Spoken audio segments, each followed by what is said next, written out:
Hey everybody, it's Synth Designer back again with another video. Today we're going to be continuing our series on Serum 2, the complete guide.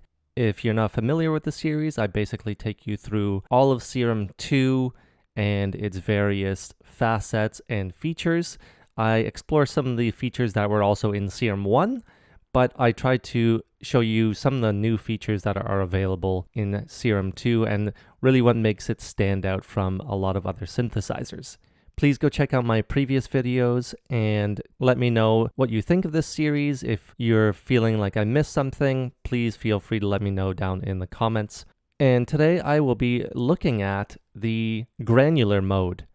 If you're not familiar with the Granular Mode, that is an all-new feature in Serum 2, and as I like to do in my previous videos, I'm going to refer right to the user guide. I like to use this just to give us some context and to kind of explain things in a very technical way. Now, if you look at it, you could see that it talks about the granular mode being a mode that manipulates audio samples by breaking them down into tiny segments called grains and then recombining them in various ways to create new textures and sounds. Each grain typically lasts only a few milliseconds and can be individually controlled in terms of pitch, shape, duration, and playback speed. So this mode, especially versus the wavetable mode or sampling mode, is very much a experimental kind of sound. It gives you a lot of cool textures and you really don't know exactly where it'll go. It's about kind of just playing around and getting kind of these cool atmospheres. Now, you could still shape sounds in specific ways, but it's really more about just getting kind of experimental and funky with things. So let's take a look at just some of the options. Let's take a look at something like piano, and we'll go breathy piano-ish. So you might be thinking, like, how is that a piano at all? Well, you can see it's very different from what you would usually see in wavetable. So a wavetable, basic kind of sound here, saw wave, whatever. Then a sample, you might think of it.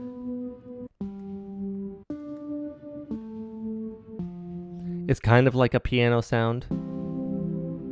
You could actually hear kind of a piano tone to it. However, this one in the granular mode is essentially taking that sound and manipulating it into these what are called grains. So you can see all these little features here and a lot of different options to map them. So let's go through them a little bit here. As you can see, we have our envelope feature here. So if we click into it, we actually shape the sound here and can move the envelope around.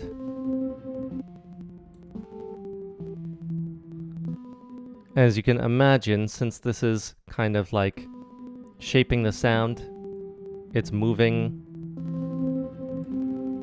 and altering what part of the sound is actually heard or what part of the sample is heard.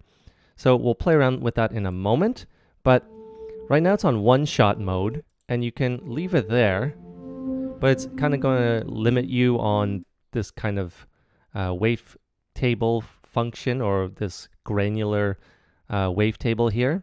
So what we're going to do is just put on a forward and reverse loop, and similar to what I explained, you could shape these in any way you'd like. I talk about this more in the multi-sample and sampling modes.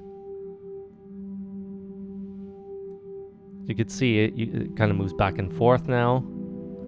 And you can move it anywhere you like and make it as long or as short as you want. So if you want to just make it like this. And it focuses on this area only. I'm going to turn it up just slightly. And of course you can move it around to start and stop anywhere too. So if you wanted to start and stop it here,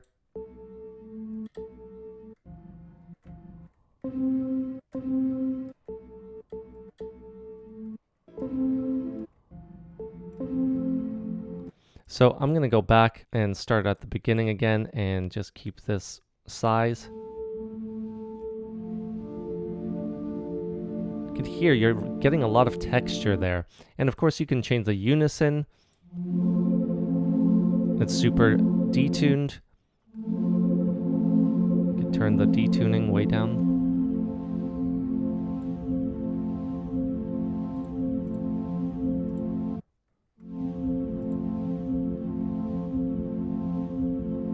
So now you're getting that kind of cool atmospheric sound to it. You can add some reverb if you want, make it even bigger sounding.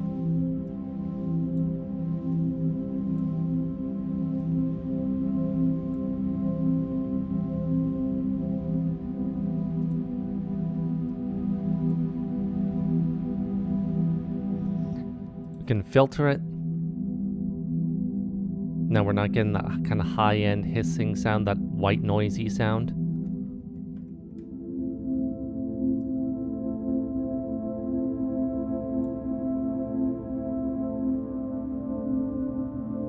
So really nice kind of atmospheric sound, and that's just the first one we have. If I were to just take this filter off again, we can play around. You can use a scan function here. That essentially moves things around. Obviously, we're a little bit limited by this, so we can expand this a little bit more.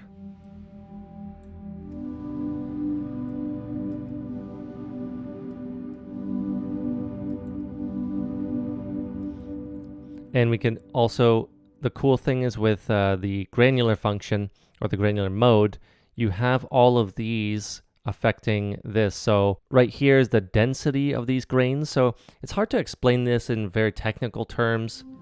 I am not familiar with it. It's not really that important if you know all the technical aspects of it. But say if we want more grains, this gets more CPU intensive. As you can see,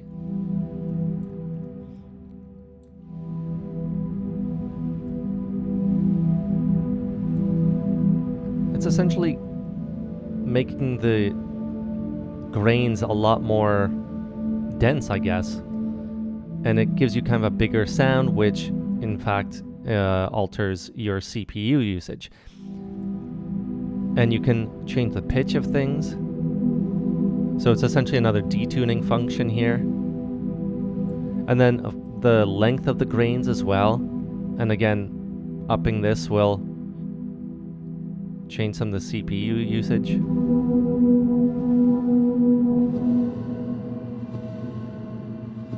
And you can see changing the length of the grains drastically alters the sound as well.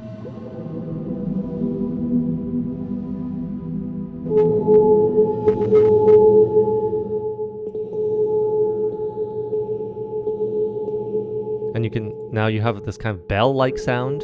So you can change back to one shot.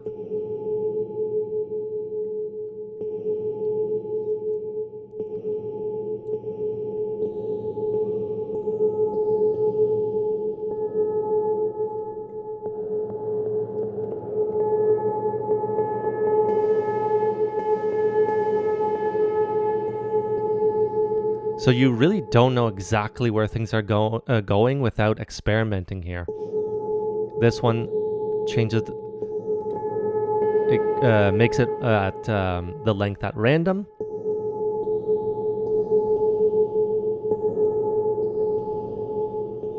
And then you could randomize your level and pan as well.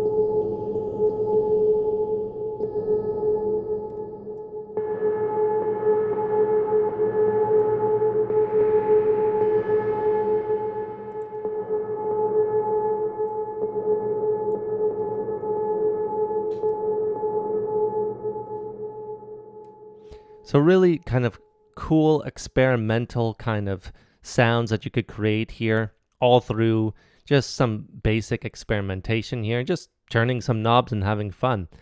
And then the envelope, as I mentioned before,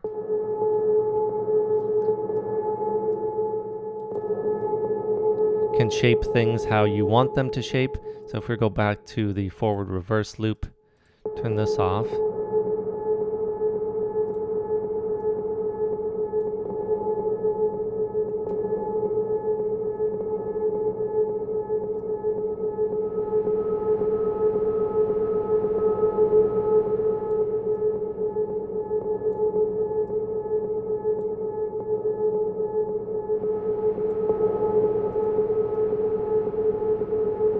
And the crossfade is also available in this.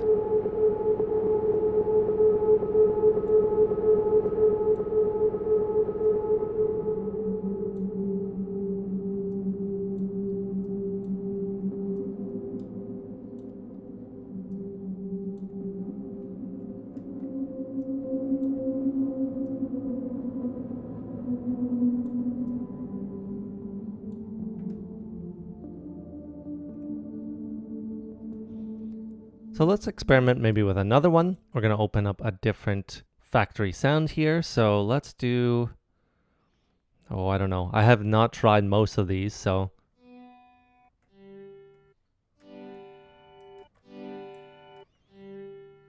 Kind of weird one. And of course, don't forget you could do basic things like moving octaves down. So if you want to try something more bassy.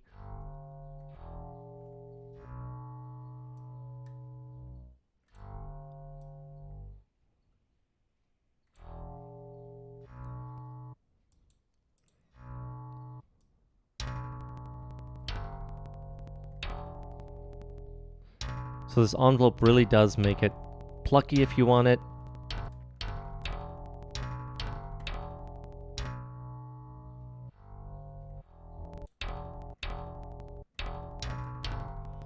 These shapes as well can alter things.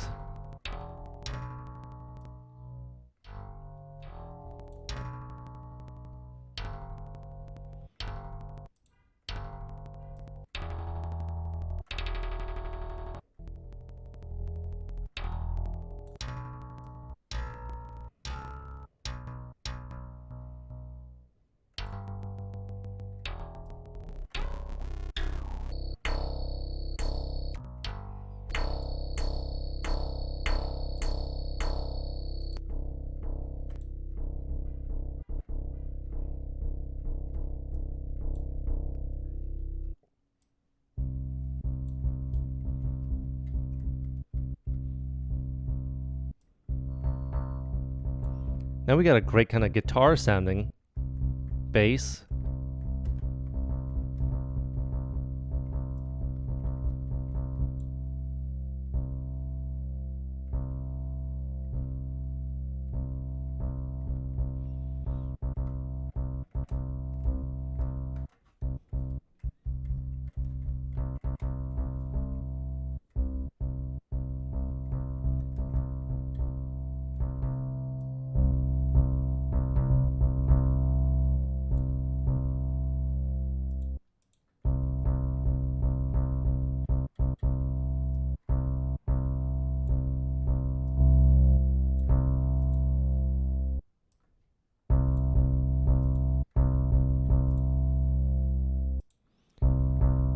So you really can manipulate things in tremendous ways that maybe wavetables just aren't quite possible. The richness that you get from the granular mode is quite unique. And remember, this is as much experimentation as anything.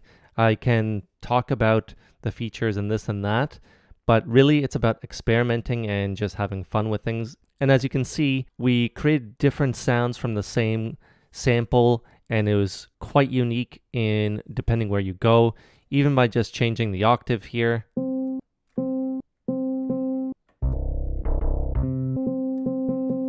You can hear it's more of a guitar sound, but if I were to change the length of these grains and the density